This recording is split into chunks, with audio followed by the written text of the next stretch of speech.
Salam, salam sejahtera bagi kita semua. Puji Tuhan karena kita bisa jumpa kembali pada malam ke-8 atau hari ke-8 untuk melanjutkan kebaktian kebangunan rohani hidup yang terbaik. Pada saat ini kita akan mempelajari judul pelajaran kita, yaitu cara terbaik untuk menunda kematian. Saudaraku, dalam kitab Kejadian pasal 1 ayat 31, kita baca firman Tuhan, "Maka Allah melihat segala yang dijadikannya itu, sungguh amat baik. Jadilah petang dan pagi, itulah hari ke-6. Allah tidak pernah merencanakan bagi seseorang supaya sakit, lumpuh, atau harus mati. Seseorang dapat juga mempercepat kematiannya, namun kita ingin agar hidup lebih lama. Untuk itu Allah telah membuat perlengkapan atau syarat-syarat untuk manusia bagaimana memelihara kesehatan dan kekuatannya. Disinilah kita perlu mengetahui bahwa di antara agama dan kesehatan tubuh mempunyai hubungan satu sama lain. Saudaraku, digambarkan kepada apakah tubuh kita ini menurut Alkitab? Mari kita buka dan baca firman Tuhan yang terdapat di dalam 1 Korintus pasal 6 ayat 19. Demikian bunyinya. Atau tidak tahukah kamu bahwa tubuhmu adalah bait Roh Kudus yang diam di dalam kamu, Roh Kudus yang kamu peroleh dari Allah, dan bahwa kamu bukan milik kamu sendiri? Saudaraku, tidak ada mesin yang lebih kita hargai selain daripada mesin ini, yaitu tubuh kita. Alangkah sedihnya kalau kita jatuh sakit. Selera untuk makan pun bisa hilang. Satu hal yang perlu kita tekankan kembali, bahwa Allah tidak pernah merencanakan bagi seseorang supaya sakit, supaya lumpuh, atau harus mati. Melainkan Allah ingin supaya setiap orang mempunyai kehidupan yang kekal, agar supaya setiap orang itu sehat. Saudaraku, apakah yang menjadi kerinduan Allah bagi kita yang telah dinyatakan kepada Rasul Yohanes? Kita boleh baca di dalam 3 Yohanes 2. Saudaraku yang kekasih, aku berdoa semoga engkau baik-baik dan sehat-sehat saja dalam segala sesuatu, sama seperti jiwamu baik-baik saja. Saudaraku, di sini kita dapat melihat bahwa ada hubungan di antara fisik dan mental, di antara agama dan pemeliharaan tubuh yang sehat. Selanjutnya, mari kita baca nasihat atau anjuran Rasul Paulus kepada kita yang terdapat di dalam Roma pasal 12 ayat 1 yang bunyinya sebagai berikut. Karena itu, saudara-saudara, demi kemurahan Allah, aku menasihatkan kamu supaya kamu mempersembahkan tubuhmu sebagai persembahan yang hidup, yang kudus, dan yang berkenan kepada Allah. Itu adalah ibadahmu yang sejati. Salah satu perbedaan kekafiran dan kekristenan adalah kekafiran meminta untuk mati syahid, mempersembahkan anak sebagai korban yang mati. Tetapi Allah menyukai tubuh kita yang hidup, bukan yang mati. Allah tidak meminta mayat. Saudaraku, Alkitab menekankan bahwa ada hubungan kerohanian dengan fisik kita. Saudaraku, ada istilah dalam bahasa Inggris yang berkata, good health is abundant wealth, and poor health is the direst of poverty. Kesehatan yang baik adalah merupakan kekayaan yang berlimpah, sedangkan kesehatan yang buruk merupakan kemiskinan yang hebat.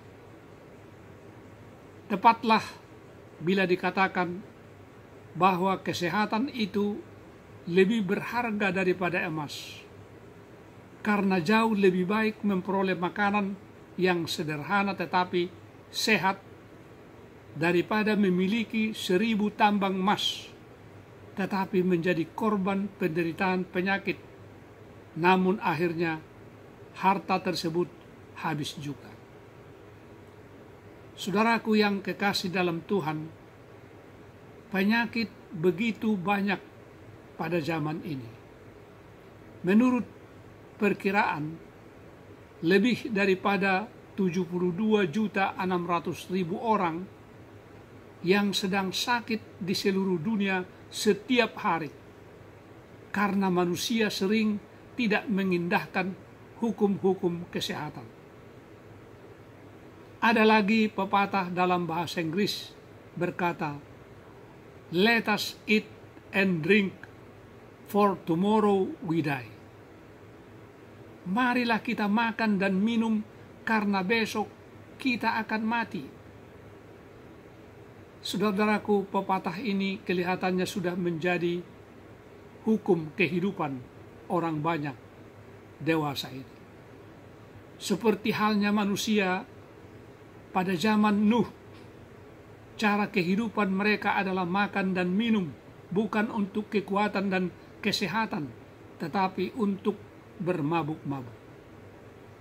Memang benar apa yang telah dinubuatkan oleh Yesus, bahwa dunia bukannya semakin baik, tetapi semakin bertambah jahat.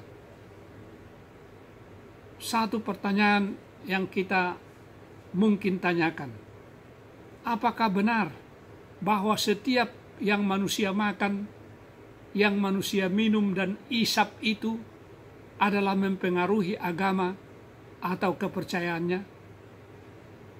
Mari kita buka Alkitab kita di dalam 1 Korintus pasal 10 ayat 31.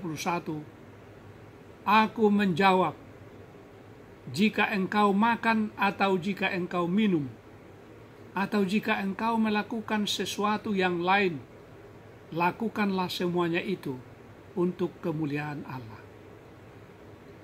Saudaraku, seorang Kristen tidak akan makan dan minum sekehendak hatinya sendiri. Bagaimanakah orang dapat memuliakan Allah melalui makanan-makanan yang membuat tubuh itu merosot, saudaraku? Kita memang mengetahui bahwa kebutuhan tubuh kita adalah makanan. Nah, bagaimanakah kita caranya memuliakan Allah dengan makanan? Firman Tuhan di dalam Alkitab berkata, di dalam Yesaya pasal 55 ayat 2, mengapakah kamu belanjakan uang untuk sesuatu yang bukan roti, dan upah jerih payahmu untuk sesuatu yang tidak mengenyangkan? dengarkanlah aku, maka kamu akan memakan yang baik, dan kamu akan menikmati sajian yang paling lezat. Saudaraku, kalau ada makanan yang baik, tentu ada makanan yang lebih baik dan yang terbaik. Nah, apakah makanan yang terbaik itu? Mari kita buka Alkitab kita di dalam Kejadian pasal 1 ayat 29. Berfirmanlah Allah, lihatlah, aku memberikan kepadamu segala tumbuh-tumbuhan yang berbiji di seluruh bumi, dan segala pohon-pohonan yang buahnya berbiji, itulah menjadi makananmu.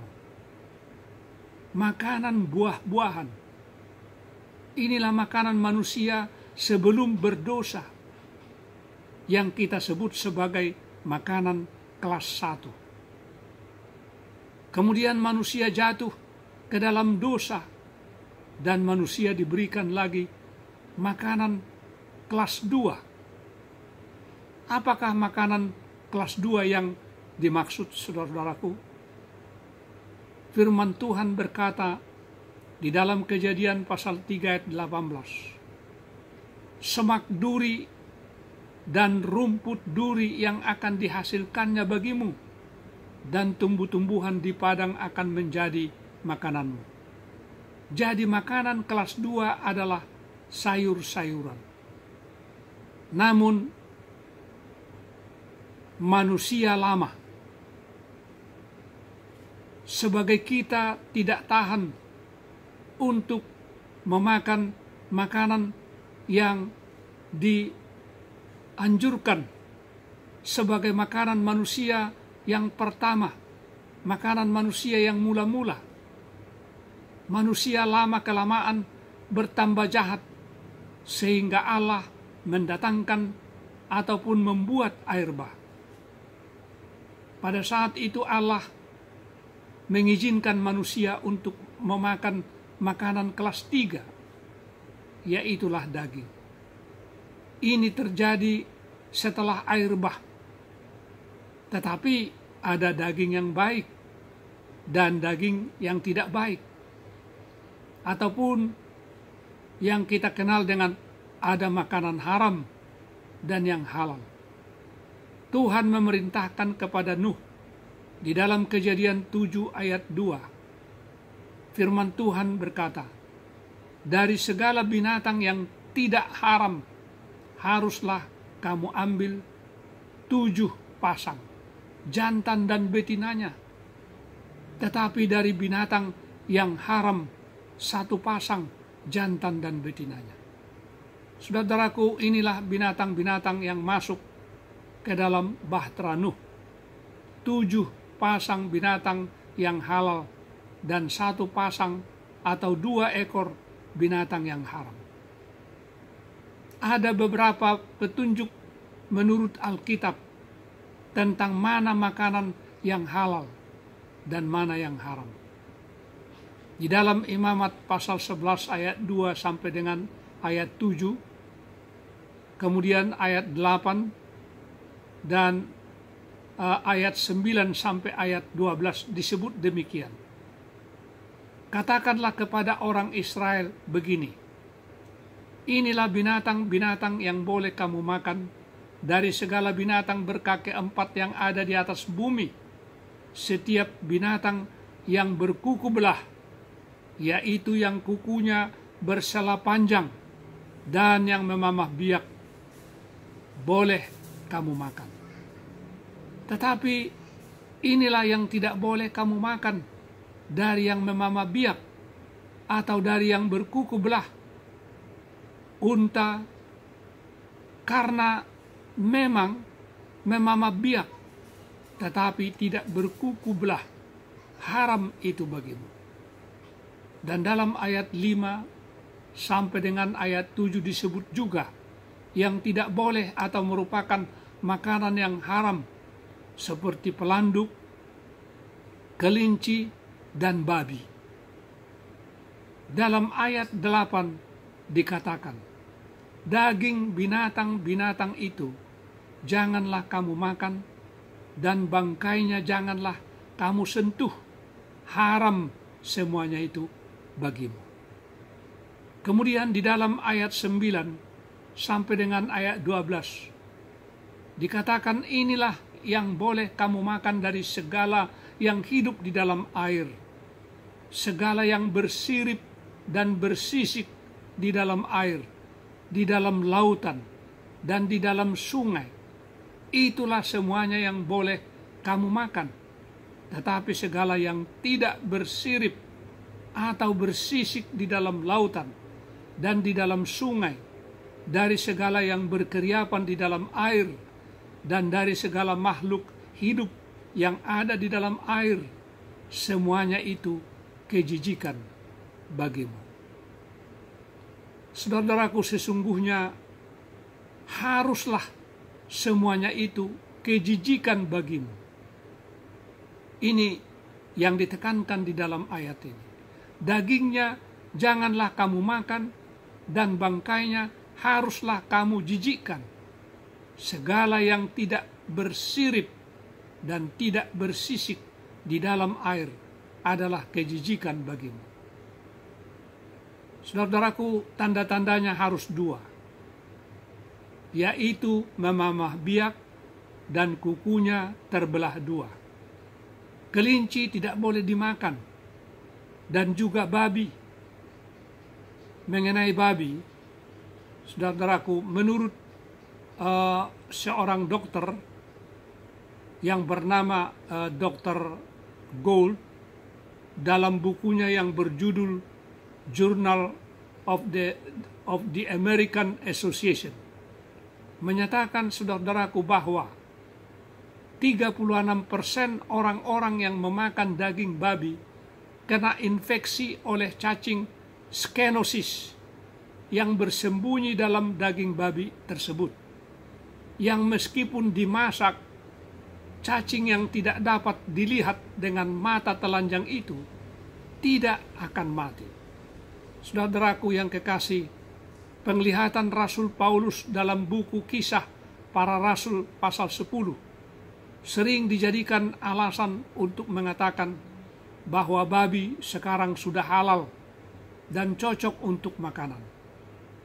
Bila kita baca dan pelajari Kisah pasal 10, saudaraku, ayat 9 sampai dengan ayat 16, di sana disebutkan pada waktu Petrus berada di kota Yope, dia berdoa di atas sotoh atau loteng tempat kediamannya sekitar jam 12 tengah hari waktu setempat.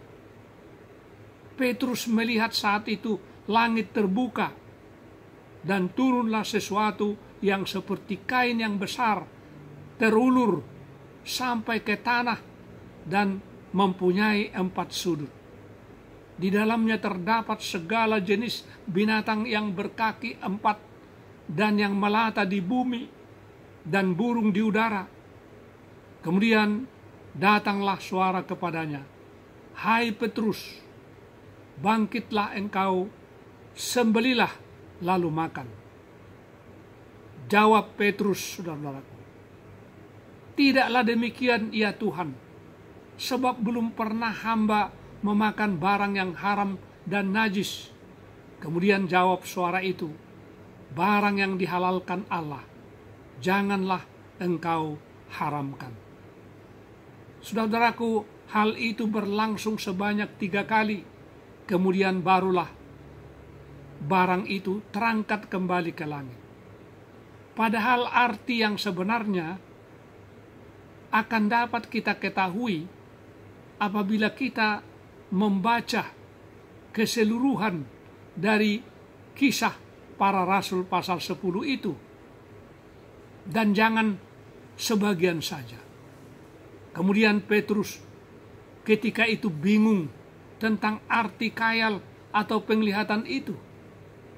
Tetapi setelah berada di rumah Kornelius, seorang penghulu laskar di Kaisarea, barulah jelas baginya arti penglihatan tersebut yang menyatakan bahwa jurang pemisah di antara orang kafir dan orang Yahudi tidak perlu ada lagi. Artinya bahwa Injil itu adalah untuk semua orang. Jadi saudaraku, Injil itu adalah untuk semua orang. Itulah artinya. Allah menunjukkan kepada Petrus supaya dia jangan mengatakan barang seorang pun haram atau najis.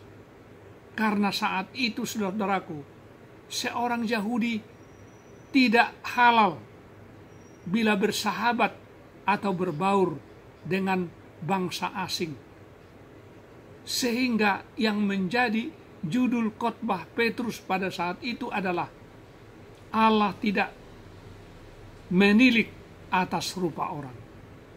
Saudaraku, kita diukur dengan makanan yang kita makan.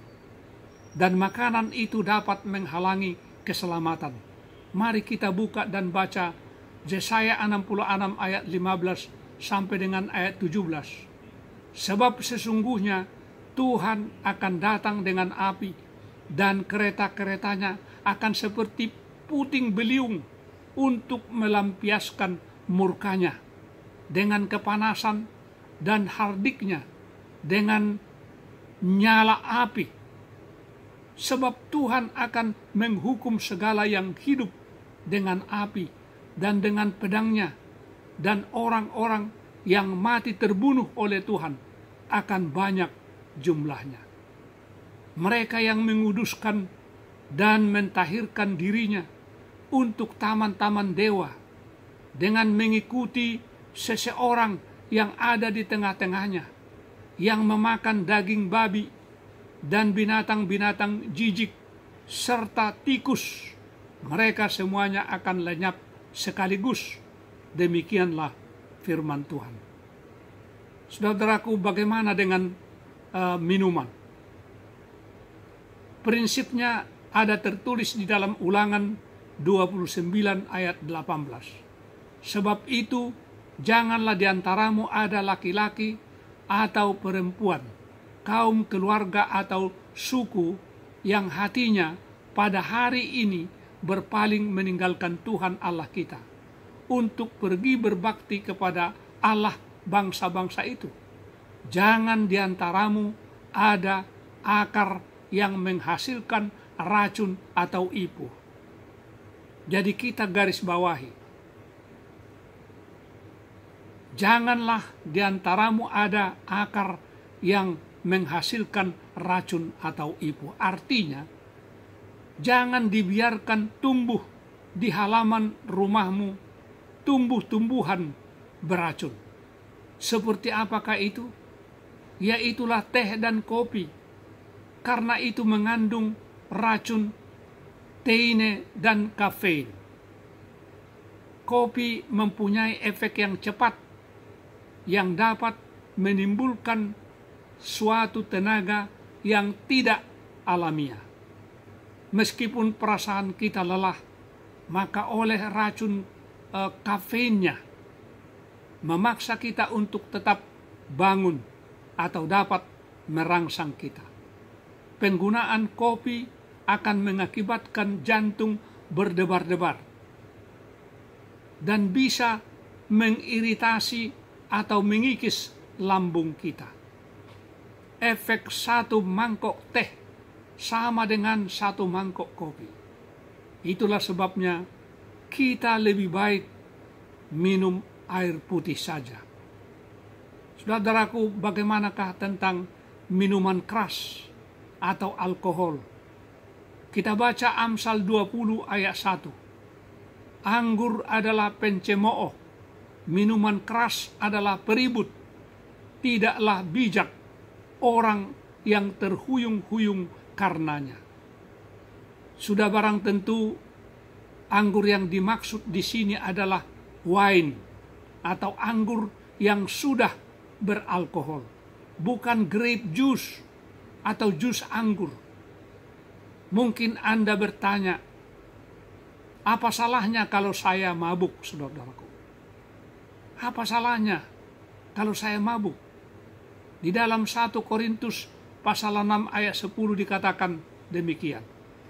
Pencuri, orang kikir, pemabuk, pemfitnah, dan penipu tidak akan mendapat bagian dalam kerajaan Allah. Ternyata jelas firman Tuhan berkata bahwa pemabuk tidak masuk surga. Bagaimana tentang larangan merokok, saudara-saudara? Perintah secara harfiah tidak ada tercantum, namun prinsipnya ada di dalam firman Tuhan. Mari kita buka dan baca Alkitab kita di dalam Ayub pasal 20 ayat 12 sampai 16. Sungguh pun kejahatan manis rasanya di dalam mulutnya, sekalipun ia menyembunyikannya di bawah lidahnya, menikmatinya serta tidak melepaskannya, dan menahannya pada langit-langitnya. Namun berubah juga makanannya di dalam perutnya, menjadi bisa ular tedung di dalamnya. Harta benda ditelannya, tetapi dimuntahkannya lagi. Allah yang mengeluarkannya dari dalam perutnya, bisa ular tedung akan diisapnya, ia akan dibunuh oleh lidah ular.